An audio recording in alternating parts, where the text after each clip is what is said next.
Greetings, everyone. Pete Pardo here. Welcome to another edition of What's Hot with Sea of Tranquility, the show we do every Wednesday on the channel, where we take a look at some of the cool new releases in classic rock, hard rock, heavy metal, progressive rock, jazz fusion. Those are the musical genres that we cover here on SOT. Today, we've got the brand new live album from long-standing blues rock legends 10 years after. It's called Naturally Live. Got the deluxe edition here. All right. It's got that kind of 60s peace and love look to it. There is the back. There's the guys in the band. There's the track list in case you want to take a quick gander. I will go through that again in a minute. Let's open this bad boy up. Not the most colorful looking release. All in black and white, but, you know, kind of effective. There's the guys in the band. Take a gander. I am going to read that off for you, though. Of course, we've got original founding members Chick Churchill on keyboards and Rick Lee on drums and percussion. And we've got a couple of guys who have been in the band for a while now. We've got Colin Hodgkinson on bass and Marcus Buffonti on vocals and guitars. Right, so a little bit of history. So, of course, the original 10 years after burst onto the scene in like the mid-late 60s. Became a pretty popular blues rock band up until about the mid-70s, right? When the band kind of broke up. Alvin Lee, their historic, legendary frontman and, you know, gunslinger, lead guitar player extraordinaire, went off to a solo career. A lot of fine solo albums, other projects. The band eventually in the 80s got back together, did an album, played live here and there, broke up again. You know, it was kind of a lot of stops and starts for the 10 years after band. And then not that long ago, a couple of years ago, we lost Alvin Lee to a kind of really freak incident. He was actually going in for some simple surgery in the hospital, and you know, something happened and he passed away, right, rather unexpectedly during this simple procedure. So we lost one of the great guitar players of all time. And the band have decided to regroup, obviously. So, of course, you've got Chick and Rick have decided to carry on with the name. They got Marcus Buffonti to kind of fill in as the kind of frontman, vocalist, and guitar player. And they've released a couple of, you know, albums of new material. You know, I've heard a few of them. Decent. Does it sound like vintage 10 years after? Not really to my ears. It's kind of hard to replace someone like Alvin Lee. But I think, you know, to hear those old classics played again, and, you know, I give him kudos for doing new stuff, right? Got to do that. So, and this live album, let's see exactly when this was recorded at. So, this was recorded at HSD Museumkeller, Erfurt, Germany on the 24th of March, 2018. All right, and so what do we've got? We've got Land of the Vandals, One of These Days, boy. Bam. Hear Me Calling, I'd Love to Change the World, Silver Spoon Lady, Last Night of the Bottle, Portable People, Don't Want You Woman, Losing the Dogs, 50,000 Miles Beneath My Brain, Good Morning Little Schoolgirl, I'm Going Home. Of course, you got to have I'm Going Home. Then you got Rick Lee introducing everybody in the band, and then you got a couple bonus tracks. That's why this is the deluxe edition. I Say Yeah, and 32-20 Blues, okay, which is like a little jam at the end here. So what's my take on this? Well, first of all, a lot of newer tracks, newer meaning tracks that were, you know, recorded by this lineup of the band on more recent album releases, sprinkled with a handful of classic 10 years after tracks. You know, the issue here is that if you are expecting something familiar, you don't really get a lot of that. I mean, I've listened to this a few times. I've listened to a couple of the studio albums that they put out in more recent years. You know, Marcus Buffonti is a fine guitar player, not a bad singer either. He doesn't sound or play anything like Alvin Lee. So, you know, the thing is, if you are expecting that presence, right, that's why it's kind of hard when you've got a really commanding presence in a band that's been around for a long time. And when you kind of take that out of the equation, you know, a vocalist and a guitar player is a pretty important part of the band. It can alter your perception of the music and what you're hearing. So while, you know, some of these tracks are familiar, it doesn't quite have the same sound. In saying that, it's quite good, right? It's quite good. Like I said, he's a fine player. Really good guitar player. Doesn't quite sound like Alvin Lee. I think they were trying to go for something a little bit differently. Vocally, especially, he sounds nothing like Alvin. Alvin had a very distinct vocal style.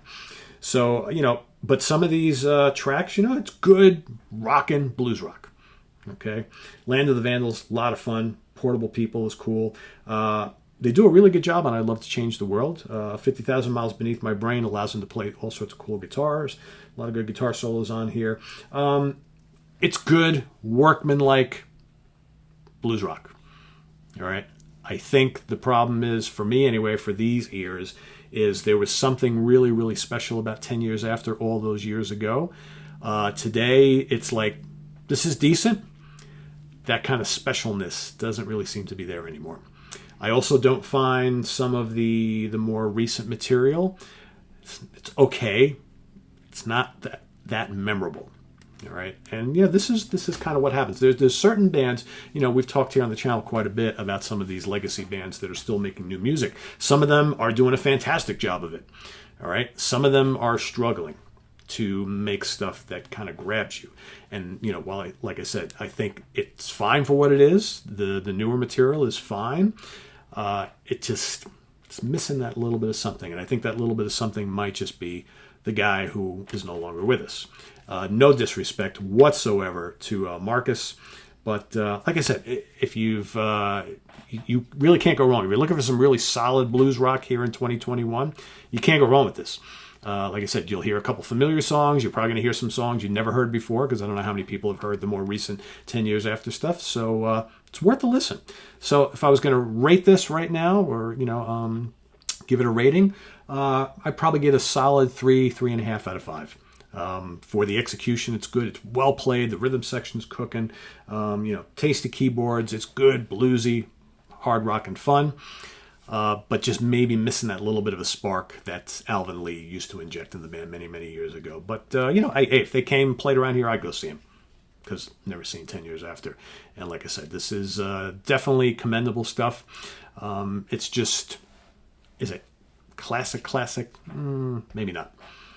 But not every legacy band is firing on all cylinders like they used to. Like I said, you can go watch here on the channel. We've done numerous shows on some of these older bands who are, really killing it the last decade or two with that late career renaissance. I'm not quite feeling it from 10 Years After, though. All right, commendable stuff. All right, but keep trying, guys. Hey, you know what? You got to go out and make a buck.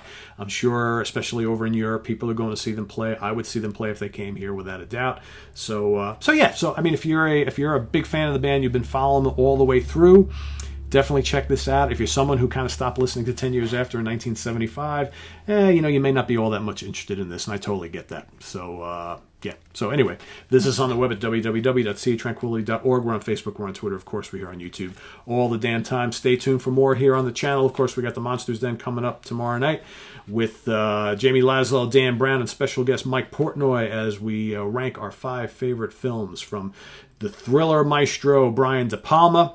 And then Friday morning, Martin Popoff is back on the show for a little fun at the Fun House, where we are going to talk about our 5 favorite albums before the big one. So we're going to talk about 5 bands who had a big monster album. How about that album that led up to that monster album? Did you see the seeds of that monster album coming? Is that album beforehand completely different? Was the big bonanza completely different from the album that came before it? What's the connection between the two? All right, was it? Did you have a change in lineup?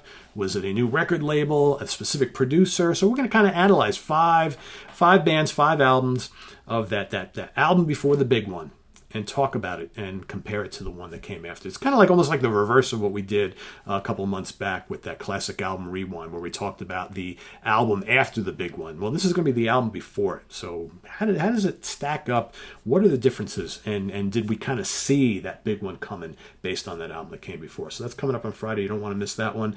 As well as some other cool stuff this weekend. Stephen Reed and myself are going to rank the catalogs of UK proggers Frost, as well as Polish progressive metal veterans Riverside. So that's coming up this weekend. Stay tuned. Jack Toledano is also coming back on the show tomorrow. He and I are going to do a fun little show. He and I, we're lifelong New Yorkers, and we've long talked about doing a top 10 song show of Billy Joel, so that's happening tomorrow as well. So a little bit, kind of deviate a little bit from the normal prog rock and metal and stuff around here for a little fun New York thing. We're going to get in a New York state of mind, so stay tuned for that as well. Visit us on the web at www.seatranquility.org. We're on Facebook, we're on Twitter, of course, we are on YouTube all the damn time. See you real soon. Take care, everybody. Bye-bye.